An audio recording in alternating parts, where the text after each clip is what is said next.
Assalamualaikum warahmatullahi wabarakatuh.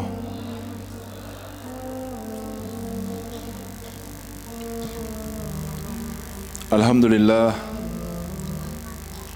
Alhamdulillahilladzi hadana bi'abdihil mukhtari man da'ana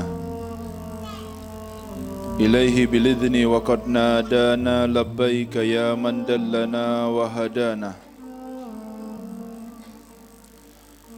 Allahumma fasalli wa sallim ala sayyidina Muhammad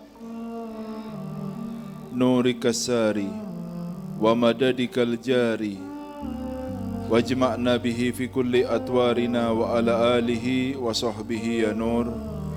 Hadratul kiram, para habaib, saudara-saudara saya Syed Al-Ustadz Ahmad Ridho, Abdullah Sajjad, Muhammad Halaikal, Abna Sayyidil Walid Al-Habib Faisal bin Ali bin Abdullah Al-Hamid, para kiai, para asatid, saudara saya Ustadz Badri, dan semua yang hadir di tempat ini tanpa terkecuali, hadirin hadirat para pecinta majelis ilmu yang dimuliakan oleh Allah Subhanahu wa taala. Alhamdulillah, pada saat ini kita kembali dikumpulkan oleh Allah Subhanahu wa taala pada majelis tercinta kita. Semoga majelis inilah yang akan menyambungkan kita dan menjadikan kita orang-orang yang dekat kepada Allah Subhanahu wa taala dan dekat kepada Rasulullah sallallahu alaihi wasallam. Karena tujuan utama dari majelis adalah itu. Seperti dikatakan, bukan maksud daripada awan itu adanya hujan, tetapi apa yang dihasilkan daripada hujan, yaitu tumbuhan yang ada di atas muka bumi. Sama seperti orang yang bekerja, bukan maksudnya adalah adanya pekerjaan itu sendiri. Jangan pernah bangga dengan adanya pekerjaan lalu bercerita dengan penuh bangga bahwa saya bekerja dari jam sekian sampai sekian, karena maksud daripada kerja itu bukan adanya pekerjaan, tetapi hasil yang dihasil. Tapi apa? Hasil yang dihasil. Berapa banyak orang yang dekat kepada Rasul sallallahu alaihi wasallam tetapi dia semakin jauh dari Allah Subhanahu wa taala karena tidak percayanya dia dengan Nabi Muhammad sallallahu alaihi wasallam dan karena kurang adabnya ketika ada di depan Nabi Muhammad sallallahu alaihi wasallam. Karena itu diingatkan oleh Allah Subhanahu wa taala, la tarfa'u aswatakum fawqa sautin Nabi. Jangan angkat suara kalian ketika di depan Rasul sallallahu alaihi wasallam di atas suaranya Nabi. Balasannya apa? Kalau kalian tidak mempunyai akhlak di depan Nabi ini, antahbata a'malukum wa antum la tash'urun.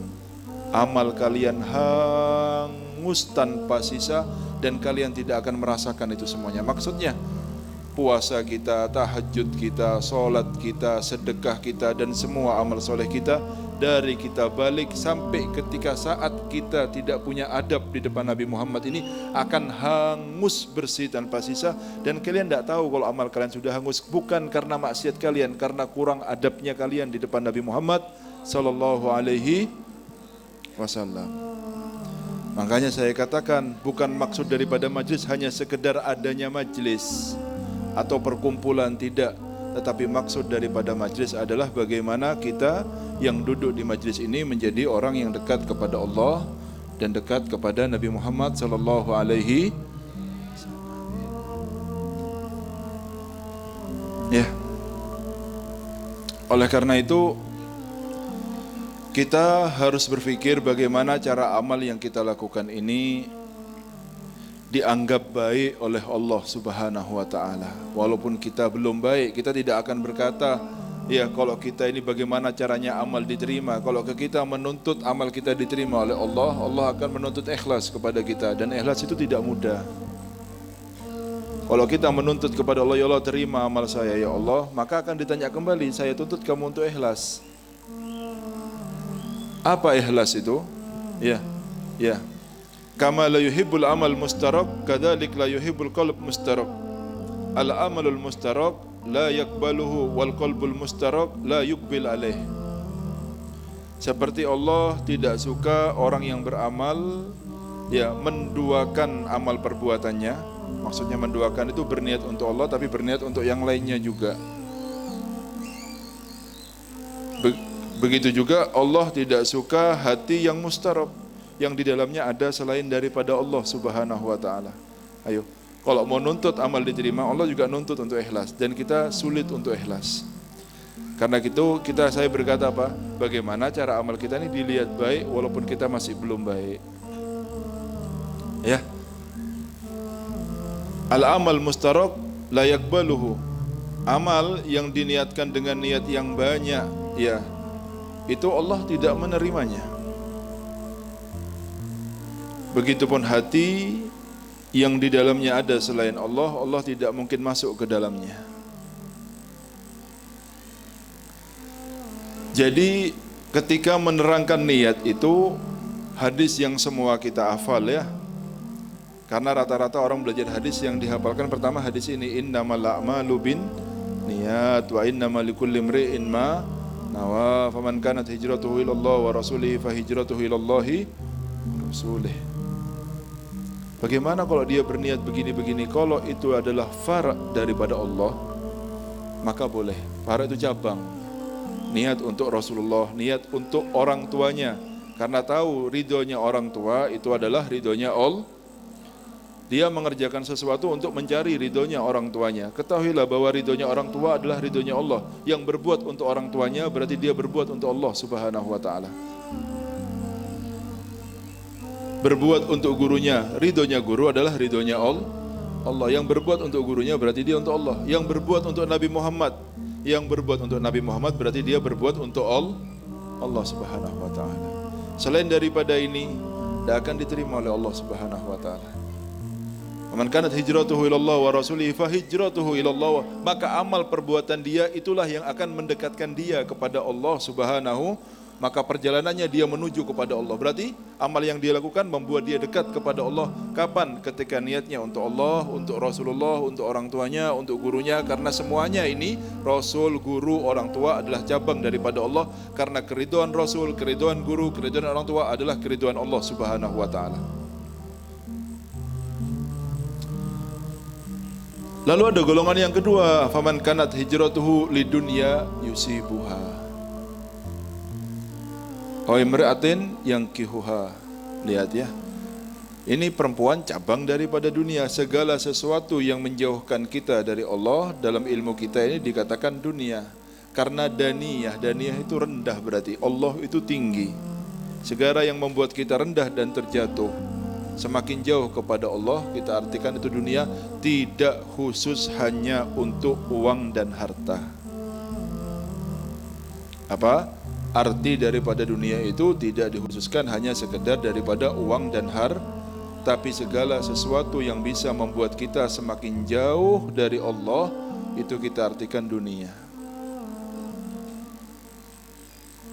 Ya, yang niatannya hanya untuk mendapatkan hudud, bagian daripada duniawi, maka dia amalnya tidak akan diterima oleh Allah Subhanahu wa ta'ala. Semoga Allah membersihkan hati kita ya.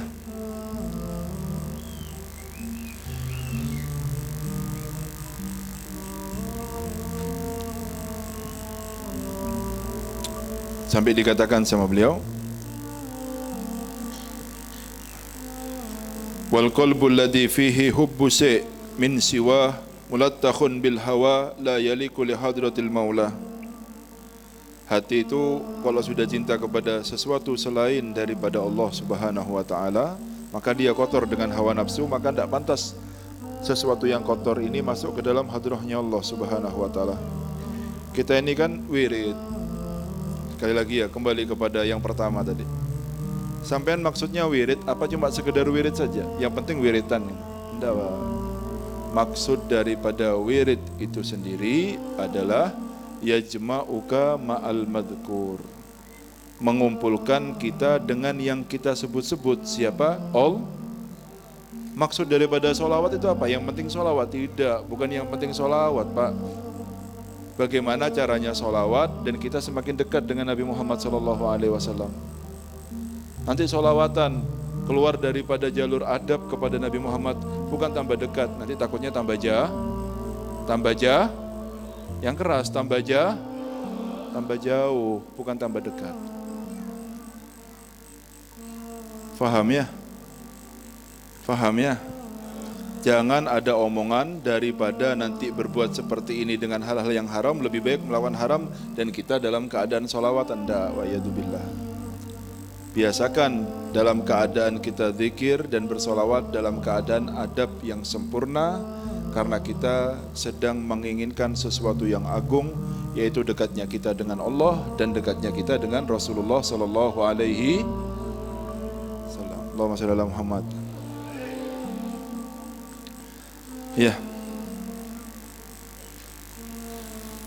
Oleh karena itu, beliau Sayyidina Tasturi radhiyallahu ta'ala anhu dalam bait syairnya beliau berkata, li habibun innama huwal guyur yudillu fil qalbi katayrin hadhur idza ra'a shay'an imtana'a an yazur. Kata beliau, saya punya kekasih saya itu cemburuan sekali, pencemburu.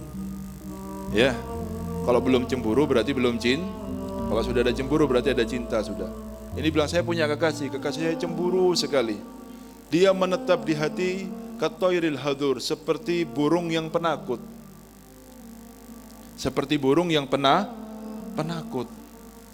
Idza ra'a syai'an, apabila melihat sesuatu, imtana'an yazur, dia akan meninggalkan daripada tempat rumahnya itu, mencari tempat yang lainnya yang dia tidak terganggu di sana. Kalau ada sesuatu, dia akan pergi. Kalau kosong, baru dia akan masuk. Makanya kalau melihat sesuatu, imtana'an yazur, dia enggan untuk lagi diam di tempat tersebut. Karena dia punya sifat satu, yaitu pencemburu. Makanya istri sampean kalau sudah ngamuk-ngamuk, awas kamu kawin lagi ya. Itu berarti cinta berarti. Itu berarti cinta. Faham ya? Tidak berani macam-macam, ada istri di sini saya. Faham ya? Dibilang li habibun, ini maksudnya beliau adalah Allah Subhanahu. Saya punya kekasih, dia sangat pencemburu sekali. Yang dimaksud oleh beliau ini, Sayyidina Tasturi ini walinya Allah kelas tinggi ini. Saya punya kekasih, dia sangat pencemburu sekali, berdiam di hati seperti burung yang penakut. Kalau sudah ngelihat sesuatu di sangkarnya ini, dia akan pergi mencari tempat yang lain supaya dia tidak terganggu dengan apapun. Jadi maksudnya apa? Allah itu diperumpamakan seperti burung. Kalau sangkarnya kosong, dia akan masuk dengan tenang. Tapi kalau ada yang lain masuk, dia akan pergi karena dia adalah burung yang penakut. Allahumma shalli ala Muhammad. Makanya sebelum kita ini mengkosongkan hati kita dari segala sesuatu, tidak mungkin Allah akan masuk ke dalamnya. Masih banyak kepingin-kepinginnya itu ya. Ya, semoga dibersihkan pelan-pelan hati kita semua ya. Dahulu Ka'bah itu tetap dengan wibawanya. Ka'bah ini tetap dengan wibawanya. Tetapi wibawa itu semakin tampak ketika Rasul Shallallahu Alaihi Wasallam satu persatu menghancurkan berhala yang ada di sekitar Ka'bah. Ada 360 berhala yang ada di sekitar Ka'bah. Dihancurkan satu persatu sambil mengatakan waqul ja'al haqqu wa zahaqal innal batila kana. Kalau sudah datang hak, otomatis yang namanya batil itu akan pergi dengan sendirinya. Tidak usah bingung menghancurkan batil. Berdirikan yang hak, batil akan minggir dengan sendirinya. Kalau sampean sudah senangnya yang baik-baik, hal-hal yang tidak baik di sekitar sampean akan pergi dengan sendirinya. Tidak usah bingung bagaimana cara menghilangkan batil, tidak usah dipikir. Ajarkan yang hak kepada orang-orang sekitar, batil akan minggir dengan sendirinya. Itu sudah hukum alam sudah. Faham ya? Dihancurkan. Ketika sudah tidak ada berhala sama sekali, sekarang bertambah kewibawaan Ka'bah dengan kewibawaan yang sempurna. Benar-benar menjadi rumahnya Allah Subhanahu. Begitupun hati kita, kalau masih banyak kepingin-kepingin itu seperti berhala-berhala itu yang harus kita dorong satu persatu. Aqul ja'al haqqu wa zahaqal batil innal batila kana rubuhkan semua berhala-berhala itu, baru hati kita ini akan menjadi hati yang layak ya untuk menjadi orang yang dekat kepada Allah. Semoga dimudahkan oleh Allah Subhanahu wa taala. Yang penting ada keinginan dulu. Yang masalah ini orang tidak punya keinginan sama sekali untuk berubah jadi orang baik. Walaupun kita tidak bisa, seperti apa yang saya katakan, termasuk saya juga belum bisa. Yang penting kita ini ada keinginan terlebih dahulu. Ada keinginan itu untuk berubah menjadi orang yang lebih baik dari yang sebelumnya.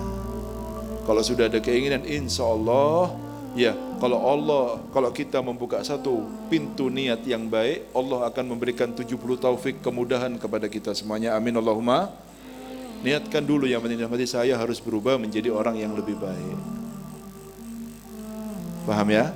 Yang masalah ini orang yang tidak kepingin berubah sama sekali dari dirinya, itu yang masalah. Ya. Oleh karena itu dalam hadis Muslim, ya, hati-hati ya orang-orang yang niatnya tidak baik ini. Salah satu awwalu man tusa'aru bihim jahannam yaumal qiyamah. 3 golongan manusia yang pertama kali akan dibakar sebelum orang-orang musyrik dan kafir bahkan. 3 golongan manusia yang akan dibakar oleh Allah Subhanahu wa taala di neraka Jahannam bahkan sebelum orang-orang yang menyekutukan Allah Subhanahu wa taala. Siapa? Fadzakarul qari, dikatakan orang alim. Ya, tetapi dia niat dengan amal yang dilakukan itu bukan untuk Allah Subhanahu wa taala, liyuqal alim, biar dikatakan kalau ini orang alim. Allah tidak katakan orang ahli maksiat ya, yang dikatakan pertama qari, orang alim. Tetapi dengan ilmunya dia itu bukan berniat untuk Allah, tapi supaya mendapatkan kedudukan di mata manusia. Biar dikatakan kalau dia alim, apalagi cuma sekedar untuk mendapatkan jabatan di mata-mata orang pejabat ini, tambah jauh lagi. Menggunakan ilmu yang dia punya untuk mendekat hanya untuk mendapatkan sedikit daripada dunia. Orang yang seperti ini adalah orang yang paling jauh dari pandangan Allah Subhanahu wa taala, wa iyadu billah. Faham ya? Maka ulama yang paling buruk adalah ulama yang mendekat kepada pejabat. Dan pejabat yang paling baik adalah pejabat yang mendekat kepada ulama. Jangan terbalik. Kalau mereka yang mendekat, ahlan wa sahlan. Yang penting jangan menjual ilmunya hanya untuk mendekatkan diri kepada pejabatnya. Tidak apa-apa. Minta nasihat, harus dinasehati. Yang penting ulamanya itu jangan yang mepet-mepet terus supaya dapat sesuatu. Ini yang bahaya ini. Faham ya? Kalau perkara nanti itu dia datang minta nasihat, ya memang tugas daripada orang yang mempunyai ilmu itu memberikan nasihat sesuai anjuran Allah dan sesuai anjuran Nabi Muhammad SAW. Yang jelek ini orang yang dia itu mepet memang untuk mendapatkan sesuatu. Ya duit lah, ya jabatan lah, ini yang tidak bagus. Faham ya? Makanya mandahola mau diutuh ma yuttaham. Orang kalau masuk di daerah yang di sana itu banyak fitnahnya, maka jangan salahkan kalau terfitnah. Ya, jangan salahkan kalau benar salahnya masuk ke tempat yang tidak betul. Paham ya? Nomor 1. Nomor 2, ya, suja, pemberani. Pemberani itu maksudnya orang yang dia itu berjuang di jalan Allah, tapi berjuangnya liyuqalu suja, biar dikatakan dia itu hebat ini. Tidak ada ikhlas karena Allah Subhanahu wa taala. Ketika walaupun dia itu di medan perang untuk mendirikan di belakang Nabi Muhammad SAW. Kalau niatnya bukan karena Allah, hanya untuk dikatakan suja atau hanya untuk mendapatkan rampasan perang, orang yang seperti inilah orang yang pertama kali dibakar nanti oleh Allah pada hari kiamat. Orang yang apa? Satu punya ilmu, satu orang yang jihad di jalan Allah Subhanahu wa taala. Mati hanya untuk supaya dikatakan dia itu pemberani oleh orang-orang yang ada di sekitarnya. Habis semuanya. Nomor 3, orang kaya bersedekah biar dikatakan karim, dermawan. Habis semuanya.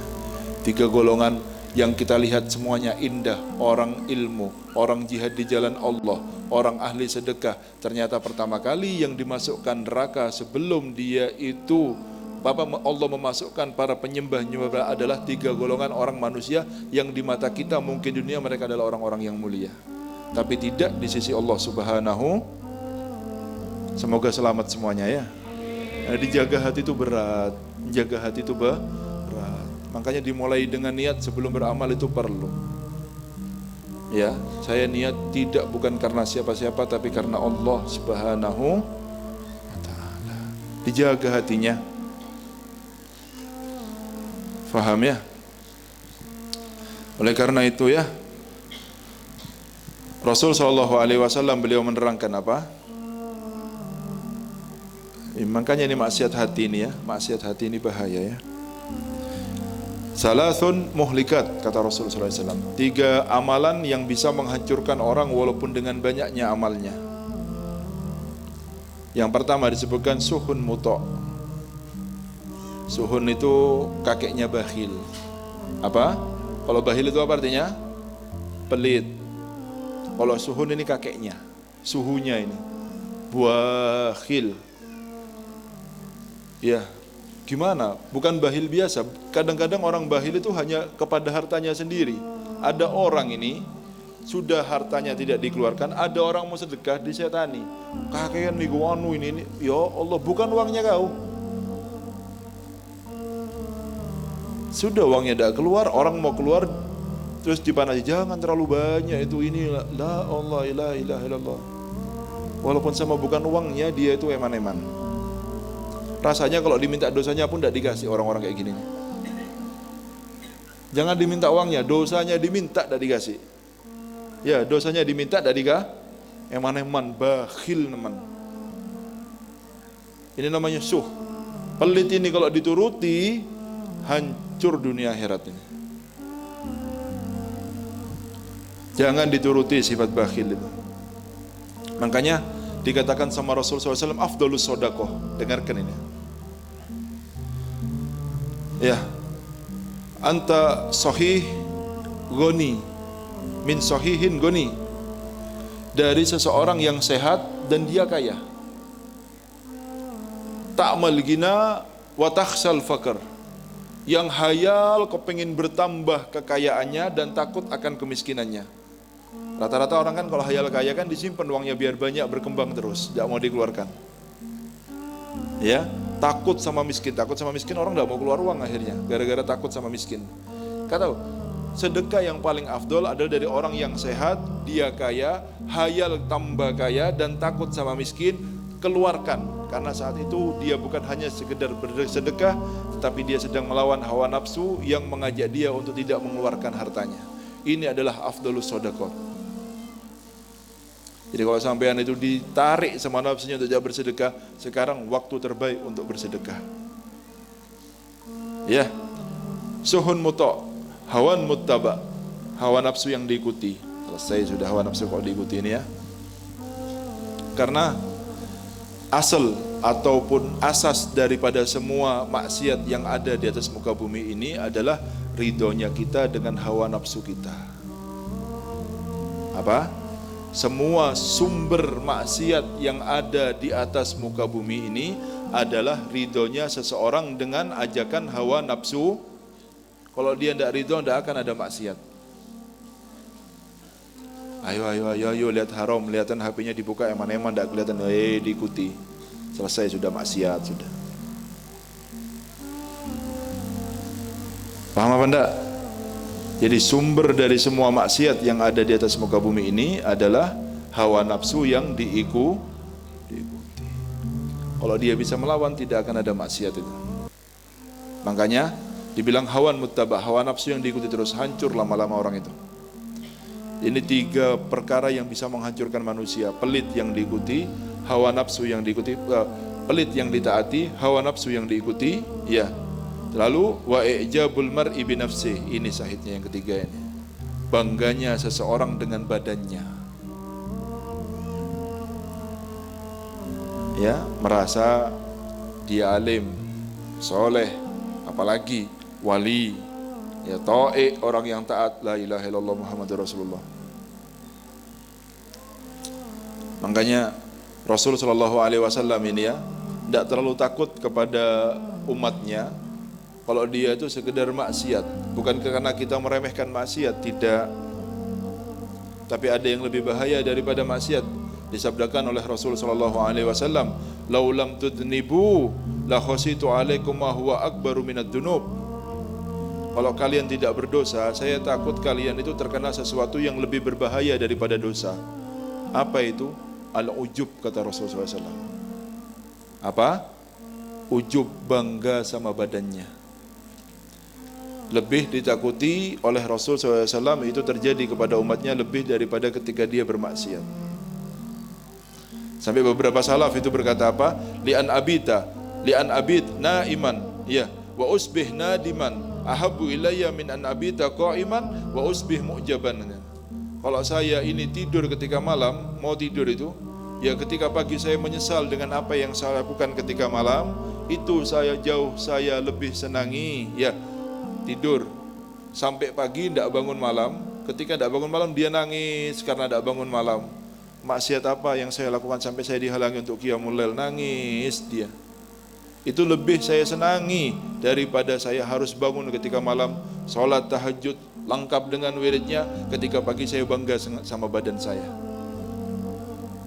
Saya ketiduran, lalu saya sedih karena saya tidak bisa bangun, ya, menyesal, nangis. Itu jauh lebih saya senangi kalau saya ketiduran dan saya bersedih daripada saya harus bangun ketika malam, qiyamul lail lengkap dengan wiridnya, ketika pagi bangga sama badannya. Saya, kata-kata saya ini ya. Hati-hati ya. Hati. Makanya Sayyidatuna Aisyah itu pernah ditanya sama seseorang, mata yakun rajul musian, kapan seseorang itu dikatakan jelek? Jelek. Dijawab sama beliau, qalat idza dhanna annahu muhsin. Kalau sampai dia merasa dia adalah orang yang baik, sekarang dia adalah orang yang jelek. Kapan? Kalau dia sekarang merasa orang yang baik, sekarang dia adalah orang yang jelek. Tidak tahu diri berarti, lupa sama dosa-dosanya, sampai merasa kalau badannya baik. Ditanya kapan orang itu jadi jelek? Kalau dia merasa dia adalah orang yang baik. Orang yang seperti ini berarti tidak tahu diri sampai lupa sama dosa-dosa.